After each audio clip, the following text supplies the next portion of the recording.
This is the Aftermarket Radio Network.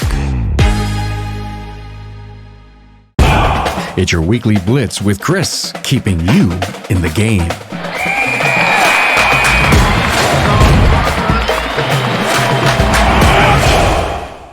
Are you ready to supercharge your auto repair business? This is Coach Chris Cotton from AutoFix-Auto Shop Coaching. The Weekly Blitz is where industry expertise and business innovation collide, revving your engines for the week ahead. Every episode is loaded with game-changing insights, up-to-the-minute industry updates, and practical tips to shift your business into high gear. We're talking about stuff you didn't even know you didn't know, folks. Big shout out to our awesome sponsor, Shop Marketing Pros. Are you looking to shift your shop's marketing from zero to hero? Trust us, you don't want to gamble your livelihood on amateur marketing moves. Go pro with Shop Marketing Pros, your ticket to top-tier results. Find out how they can fuel your success at shopmarketingpros.com/Chris.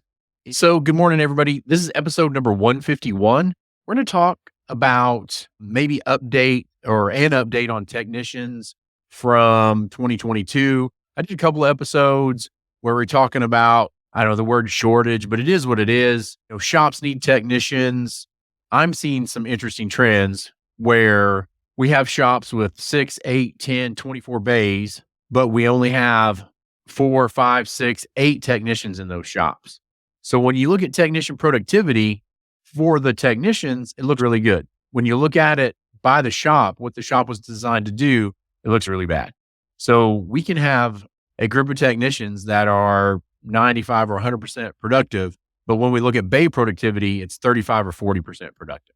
I want you to think of it in, okay, we're missing technicians out here, but we have shop owners that are missing technicians. They might have all the technicians they think they need, but do they have all the technicians that the shop needs? One of the interesting things that we found is the actual vehicles per bay in the United States has gone up for the several years, mainly because people are retiring, they're shutting shops down, shops are going away, and car washes are coming up in their space.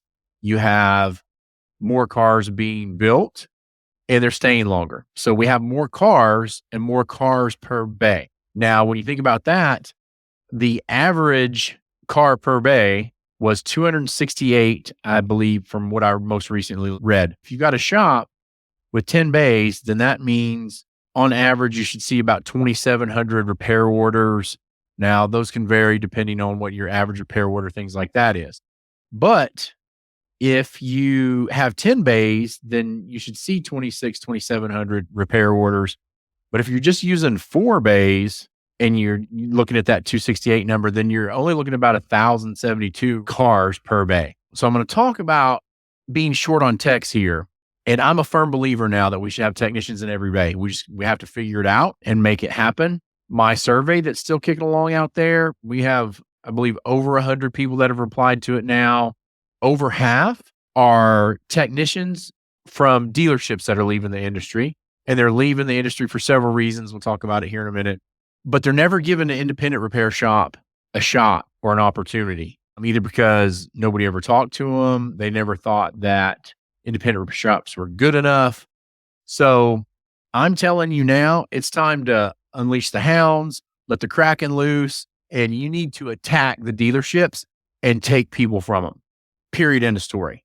I don't care about whatever, but you need to put the most amount of technicians you can handle in your shop. If you're sitting out there with a 10-bay shop with only 6 technicians, gosh, I know some people that have 24-bay shops and 6 technicians. Man, we're going to do the math here in a minute, but you're just losing out on opportunity and you're letting somebody else take your pie. And one thing, I brought this up in a conversation with Brian and Kim Walker. Dave Chappelle talks about in one of his comedy shows, he talks about how you should never get between a man and his money. And if you've got empty bays without technicians, you are letting another man, another woman, whoever, get between you and your money. Not that we're all money motivated and money grubbers, but I see a lot of people wanting to do a second, third, fourth location, and their first location's doing a third of what it should be. So anyway, enough of that. So let's talk about what I said in 2022 and what I found through a report. So this report was done in 2022, so it's a little outdated. Hopefully the trend was forward, but I haven't seen anything on 2023 yet. So the Tech Force Foundation came up with a Technician Supply and Demand report. So this information is based on that. And then the math for the numbers I did on my own. So in 2022, we discussed the shortage of technicians at independent repair facilities, also large fleets who complete their own maintenance and repairs, which I'll get into that in just a minute. Over a year later, there's both good news and bad news. The 2022 TechForce Foundation Technician Supply and Demand report found that the number of employed auto technicians is trending up. So that's good. We have more people now than what we had, but their most recent count of employed automotive technicians was 733,200, which was a 4% increase over the low point in 2020. Having said all, that count is still almost 613,000 below the number of technicians that TechForce believes are needed by the end of 2024. And so if we break that down, they're saying we need 400,000 automotive technicians needed, 170,000 diesel technicians needed, and 80,000 collision techs needed. A shortage in technicians, whether it be a real shortage, a perceived shortage, or just a shortage in the fact that you don't have 10 technicians in 10 bays, any type of shortage drives revenue loss, and it's going to hurt your service capacity. I hear a lot of owners are like, we're 3 or 4 weeks booked out. I don't think that's a good thing to be proud of. We got to figure out how to be better than that. So I would say it's great. You're 3-4 weeks booked out. How many customers are you losing out on? And then what happens is once we dig into these situations a little bit further, we find that they don't have enough productivity apprentices to get some of the smaller work out and make the other technicians more productive. There's several different ways. They're booked 3-4 weeks out. Their technicians are 80 to 100% productive, but their bay productivity's still 50, 60%.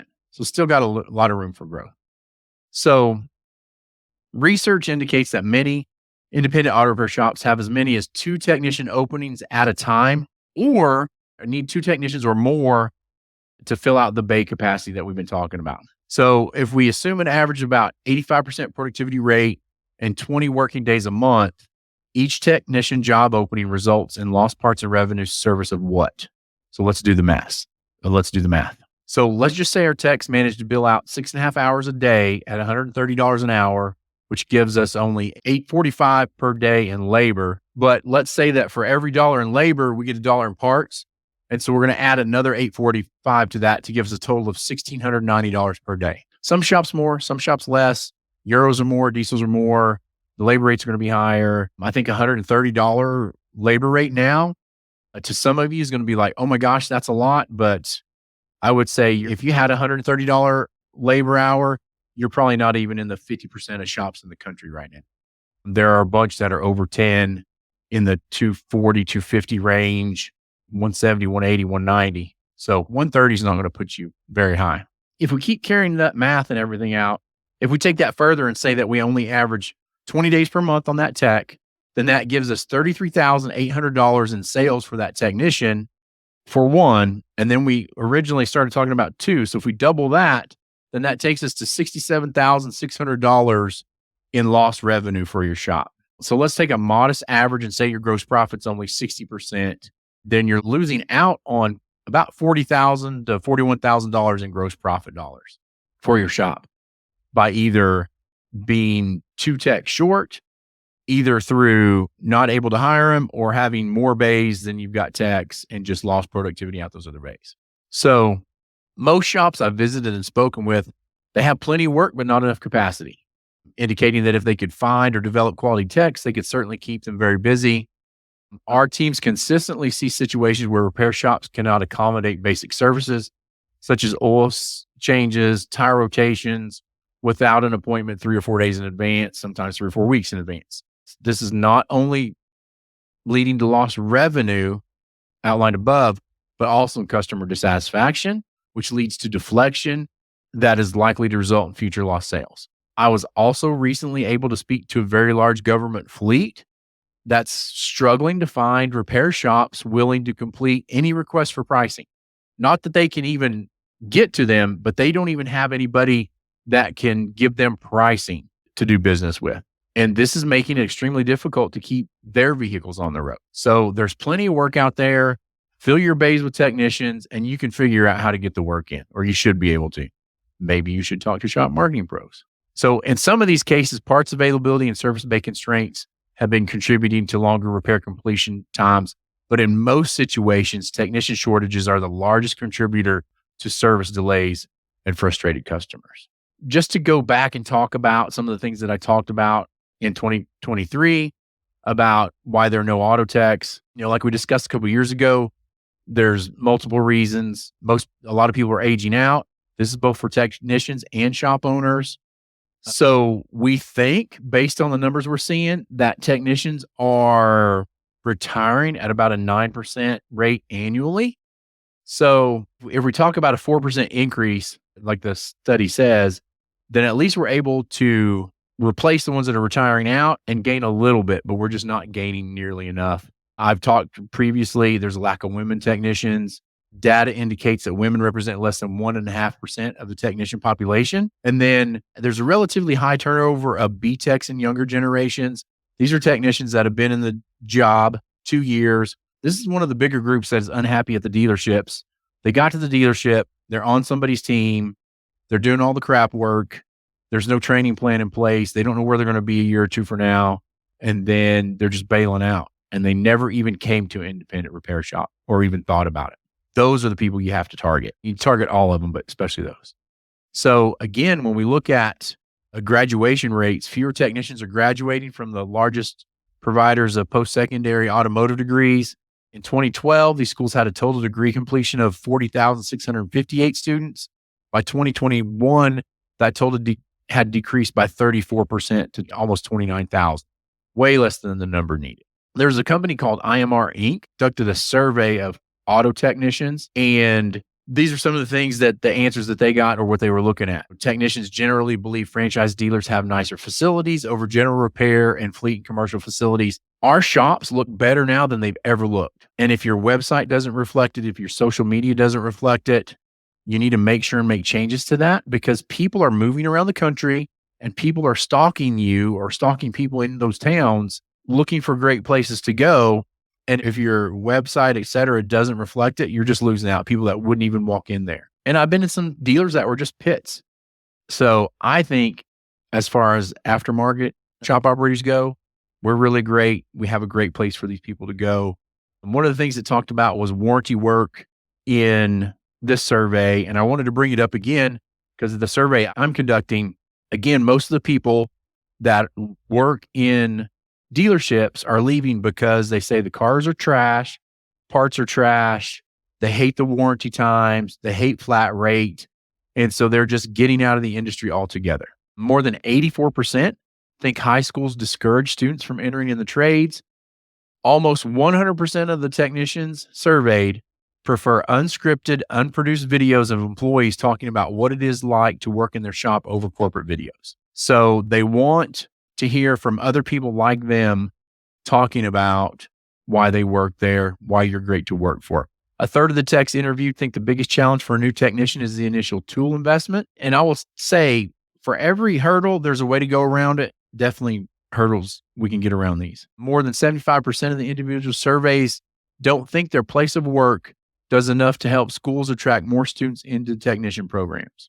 75% of technicians indicated that they would refer someone to work at their shop, which is shocking. I thought that would be like half, but 75, if your technicians knew somebody out there that was looking for a job, then 75% said they would refer them to you. Almost 60% say they would be willing to share a job post on social media. My guess is that if you've been involved in management for any period of time, this information won't surprise you, or at least it shouldn't. The good news is that most, if not all of these realities can be remedied and turned into positives, helping you grow your operations, revenue, and gross profit, along with customer retention and satisfaction. So I ran across some surveys that were talking about EVs, hybrids, and how they think it's still going to continue to grow for the next several years. So we have to make sure that we're training technicians to do that as we move forward and interest people in high schools, middle schools. Maybe we can get them into the industry on the electric side. Some of the things, the technology things. Still think that we need to do plenty of training on electric vehicles, hybrids. We're still going to need technicians focused on ICE vehicles. Those are going to be needed in great numbers for the considerable future, but we got to think about the technology side of it. One of the things that we need to do in order to make these people feel comfortable or do better is reduce the turnover of existing technicians. And the way we do that is we make sure that they have defined career paths for their personal goals with timelines and metrics. We have to develop and maintain a robust pipeline of technicians through management relationships with local technical schools, high schools. We have to have a deeper financial commitment. That I didn't expand on that more because it can be a ton of different things to figure that out. The other thing is we have to be building our auto technician pipeline. Again, I'm mentioning several different surveys, but one thing that their survey found and my survey found is we need to focus on addressing the items that we talked about and other barriers that may be hindering the ability for us to attract and retain technicians. This is work schedules. Work-life balance has never been more important than it is right now. Compensation plans. One survey I saw, it's split. Like half of the country pays their technicians some sort of a salary or hourly guarantee. And then the other half has like flat rate with a mix of a hybrid plan in there. Career paths. If people don't know where they're going or where they're headed, they're going to quit you. Period. End of story. Tool reimbursement. We talked about that on the entry level. One of my shops interviewed a Porsche technician that was coming from the dealership. One of the reasons he decided not to come to us was Porsche provided all of his tools. It's definitely stuff to think about. Some other stuff that came up was shop repair order distribution. Somebody that does brakes all day, every day, probably doesn't want to do brakes all day, every day. And that goes back to career paths, et cetera. And again, ongoing education opportunities and certification, along with corresponding financial benefits. You got Vision coming up. You got STX coming up. Get your people out, get them trained. A lot of my shops are doing lunch and learns now, where they're doing on-site training with a remote trainer. All of these things are going into the technician industry. I think we're at a really good point. We just have to push forward. We've got to get these technicians that are being ruined by franchises and dealerships out of the franchises, out of the dealerships, and get them into great independent repair shops and show them what we can do and what we can provide. Again, I'm not all about the money. I want everybody in your shop to be on a path to where they make $100,000 or more a year. And they're working 5 days a week or less. One of my shops in Albuquerque, New Mexico, we went from a 5-day work week to a 4-day work week. Our sales were still hitting records, better than last year, better than the year before. And the guys work either Monday through Thursday at one location and then Tuesday through Friday at the other location. If you think about it hard enough, you can get the technicians in there. You just have to get out of your outdated mindset about the way you did it 2 years ago, 3 years ago, 4 years ago, 30 years ago, and get with the program, get with the times, make things happen. A big shout out to our listeners. Your dedication to growth fuels our passion.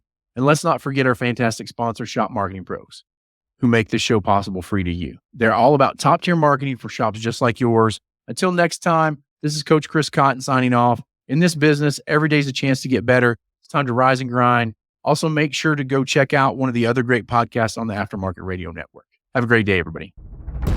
You've been listening to the Weekly Blitz with Coach Chris Cotton on the AftermarketRadioNetwork.com. Follow Chris on your favorite podcast listening app. Let him know what you'd like him to cover. His email is in the show notes. Chris is all for advancing the aftermarket.